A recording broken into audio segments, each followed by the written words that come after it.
বিদেশি রাষ্ট্রগুলো নতুন সরকারের প্রতি আস্থা জানানোর পাশাপাশি একসঙ্গে কাজ করার উপর জোর দিচ্ছে বলে জানিয়েছেন পররাষ্ট্রমন্ত্রী। অন্যদিকে স্বরাষ্ট্রমন্ত্রী জানান, আইন শৃঙ্খলা পরিস্থিতি স্বাভাবিক এবং জনবান্ধব পুলিশ গড়তে কাজ করছে সরকার। সকালে পররাষ্ট্র মন্ত্রণালয়ে মন্ত্রী ও প্রতিমন্ত্রীর সঙ্গে দেখা করেন মার্কিন রাষ্ট্রদূত ব্রেন্ট ক্রিস্টেনসেন। সাক্ষাৎ শেষে গণমাধ্যমের সঙ্গে কথা না বললেও পরে ফেসবুক পোস্টে জানান, দুই দেশকে আরও নিরাপদ, শক্তিশালী ও সমৃদ্ধ করতে একসঙ্গে কাজ চালিয়ে যেতে পেরে আনন্দিত যুক্তরাষ্ট্র। পরে ইউরোপের রাষ্ট্রদূতরা দেখা করেন মন্ত্রী ও প্রতিমন্ত্রীর সঙ্গে।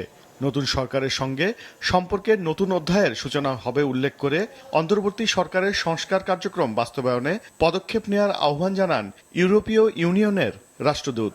We are looking at this new government to continue with a series of reforms that were launched under the previous administration.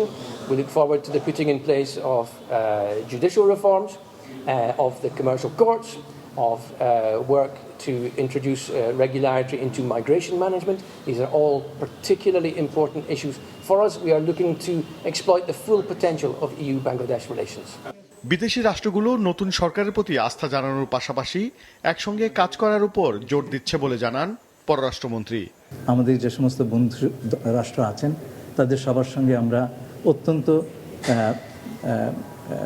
গভীর সম্পর্ক যে আমরা চালিয়ে যেতে আমরা প্রতিষ্ঠা করতে পারবো।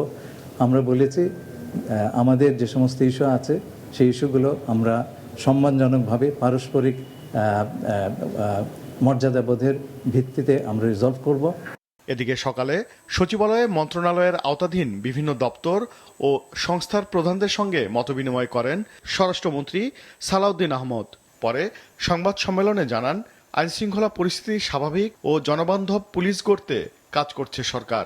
পুলিশের কাজে অবৈধভাবে কেউ হস্তক্ষেপ করতে পারবে না, এটা আমার কঠোর নির্দেশনা। তবে পুলিশের অ্যাকাউন্টেবিলিটি অবশ্যই এখানে নিশ্চিত করা হবে, যাতে তারাও ইচ্ছামতো যাতে এই সুযোগ নিয়ে কোনো জনহয়রানি বা ভোগান্তির কারণ না হয়।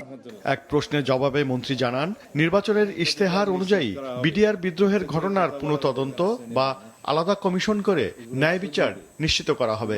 সৃষ্টির জন্য অনেককে আসামি করেছে। ওবায়দুল কবির, মাছরাঙা সংবাদ, ঢাকা।